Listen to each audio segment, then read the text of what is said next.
French fries are one of the most widely loved foods across the globe, and it's easy to see why. They are golden, crispy on the outside, soft on the inside, and seasoned with just enough salt to make them irresistibly addictive. Whether you're eating them at a drive-thru, alongside a burger at a diner, or straight from the freezer baked in your oven, they are everywhere. But behind that crunch and flavor is a serious question. What happens when someone with diabetes, or even someone at risk for it, takes just one bite of a French fry? Before we continue, I'd like to tell you about Diacylon, a powerful blend of 13 natural ingredients, each carefully selected for their proven ability to support healthy blood sugar levels, enhance insulin sensitivity, and promote overall wellness. You can read more on diacylon.com. Many people think that a single fry couldn't possibly matter, but the truth is that every bite you take sets off a chain of processes in your body that affect blood sugar, insulin balance, and long-term health. That means even if you never finish the whole serving, your body still reacts in measurable ways. In this deep dive, we're going to go step by step through what actually happens in your digestive system, in your bloodstream, and even in your brain after that first bite. Along the way, you'll see why French fries are uniquely problematic for people with diabetes, and you'll also learn what changes can make them a little less harmful if you don't want to give them up entirely. The process begins the instant you bite into a fry. Potatoes, which are the main ingredient, are naturally rich in starch, and starch is simply a long chain of glucose molecules linked together. Your saliva contains an enzyme called amylase, and its job is to start breaking down those starch molecules into smaller pieces, like maltose and glucose, right in your mouth. This is why starchy foods often develop a sweet taste after you chew them for a while. The starch is literally being turned into sugar before you swallow. Now, this matters a lot for people with diabetes because it means that the process of raising blood sugar is already starting at the very first step of digestion. Unlike fibrous vegetables that resist breakdown and move slowly through the system, potatoes don't put up much resistance. A fried potato in particular breaks down quickly, so before the fry even leaves your mouth, your body has already begun the process of turning it into blood sugar. One bite is enough to get this reaction started, and if you eat several fries in a row, your digestive system is working overtime to convert starch into glucose in a matter of minutes. After swallowing, that bite of fry enters the stomach, and this is where the combination of starch and fat really comes into play. The stomach is filled with hydrochloric acid and digestive enzymes, which continue to work on the food, breaking it down into smaller particles. But here's what makes French fries different from a boiled potato. The frying process means each fry has absorbed oil, which is pure fat. Fat changes the way your stomach processes food. On one hand, it slows down emptying into the small intestine, so you might think that would be helpful for keeping blood sugar more stable. But in reality, the type of fat used in deep frying is usually the cheap kind. Refined vegetable oils high in omega-6 fatty acids, or in some cases, oils that contain small amounts of trans fats. These fats, especially when reheated over and over in restaurant fryers, promote inflammation in the body. Chronic inflammation damages cells and tissues and, most importantly for diabetes, makes your cells less responsive to insulin. So while the fat slightly delays the sugar spike, it also worsens the long-term ability of your body to use insulin effectively. It's a trade-off that ends up working against you, especially if French fries are something you eat often. As digestion continues, the food moves into your small intestine, which is where the real action happens for blood sugar. The small intestine has tiny finger-like structures called villi and microvilli that massively increase the surface area for absorbing nutrients. As enzymes finish breaking the starch into glucose, these sugars pass through the intestinal wall and directly enter your bloodstream. This is the moment your blood sugar actually rises. For someone without diabetes, this is handled fairly smoothly. The pancreas senses the glucose increase and releases insulin, which acts as a key to open up the cells so glucose can move inside and be used for energy. But for someone with diabetes, things don't go so smoothly. If you have type 1 diabetes, your body doesn't make enough insulin in the first place, so glucose builds up in the blood. If you have type 2 diabetes, your body may produce insulin, but your cells are resistant to it, so the glucose still can't get inside efficiently. Either way, the result's the same. Blood sugar spikes higher than it should and stays there longer. That's why something as simple as a French fry can have such a noticeable impact, especially if it's part of a larger meal that already contains carbs and fat. Now, to really understand why French fries are problematic, let's talk about two important measurements: the glycemic index and the glycemic load.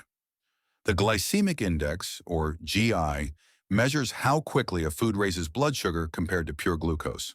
Potatoes already score high on this scale, and frying them doesn't help.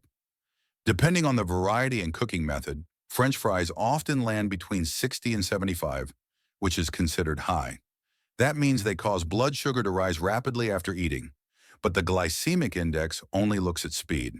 The glycemic load, or GL, also considers the amount of carbohydrate in a normal serving size. And here's the problem.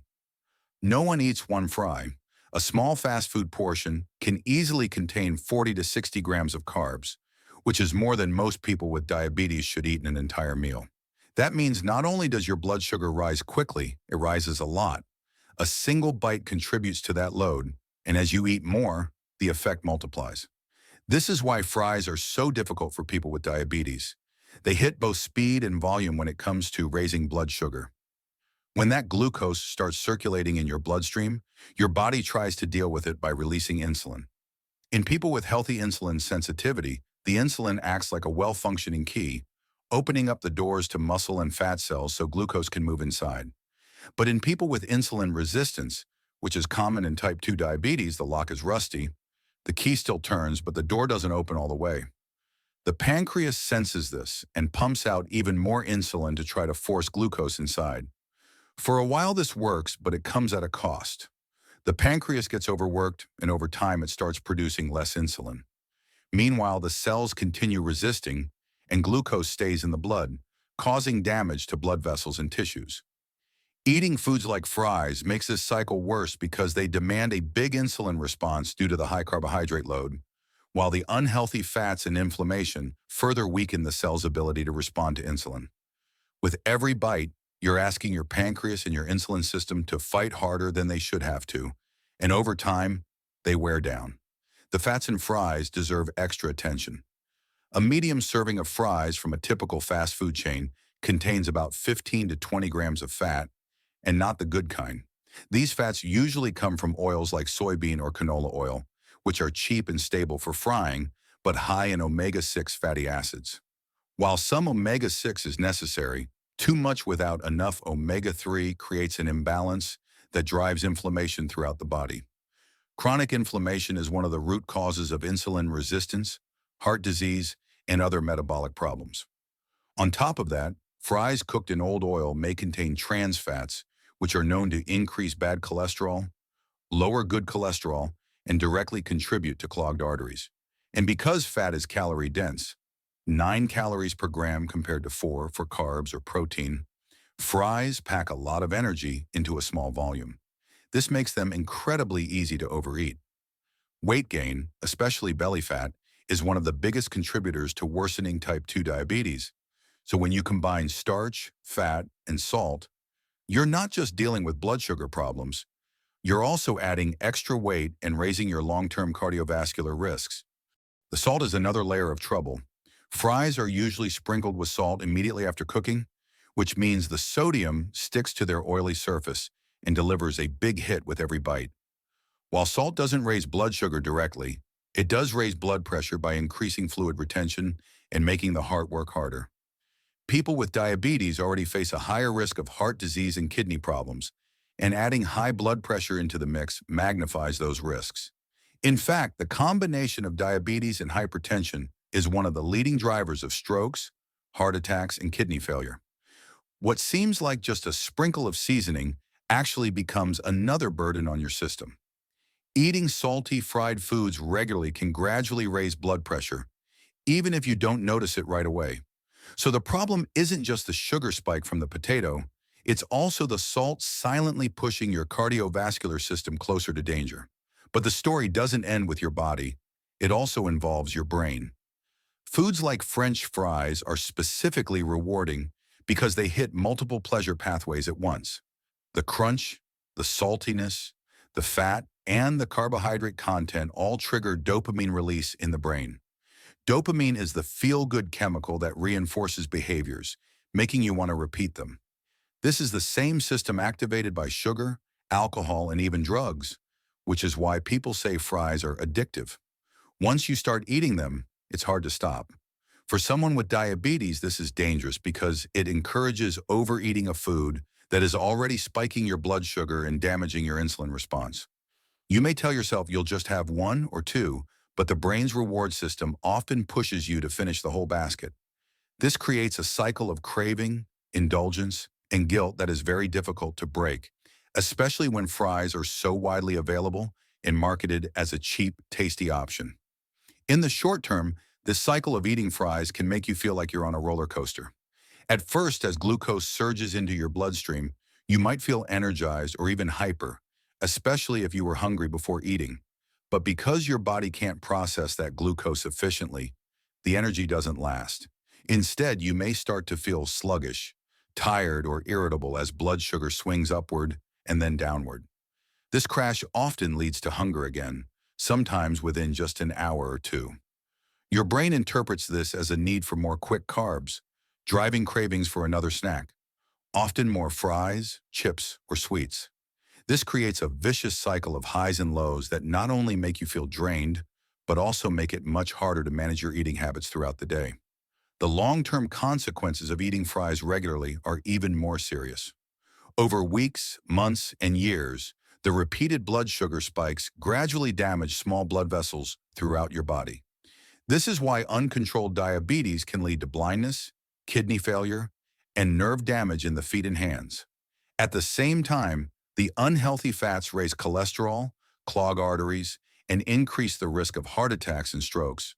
The high sodium intake slowly raises blood pressure, adding yet another burden to your heart and kidneys. And because fries are calorie-dense and easy to overeat, they contribute to weight gain, which further worsens insulin resistance. Studies consistently show that people who eat fried foods frequently are more likely to develop type 2 diabetes. And for those who already have it, their condition progresses faster. So while one fry won't destroy your health, the habit of eating them regularly can set you on a path towards serious complications that shorten your lifespan and lower your quality of life. So what really happens after just one bite of French fries? Your body immediately begins breaking down starch into sugar, your blood sugar rises, insulin struggles to keep up, unhealthy fats trigger inflammation, salt raises your blood pressure, and your brain urges you to take another bite. While one fry may seem harmless, every bite contributes to a larger process that, when repeated often, can make diabetes management far more difficult. But the power is in your hands. By understanding what's happening inside your body, you can make smarter decisions, whether that means cutting back on fries, preparing them in a healthier way, or replacing them with sides that won't wreak havoc on your blood sugar. Managing diabetes is never about perfection. It's about consistently making better choices day after day. Your long-term health, your energy levels, and your quality of life all depend on those small but powerful decisions. And yes, that all starts with what happens after just one bite.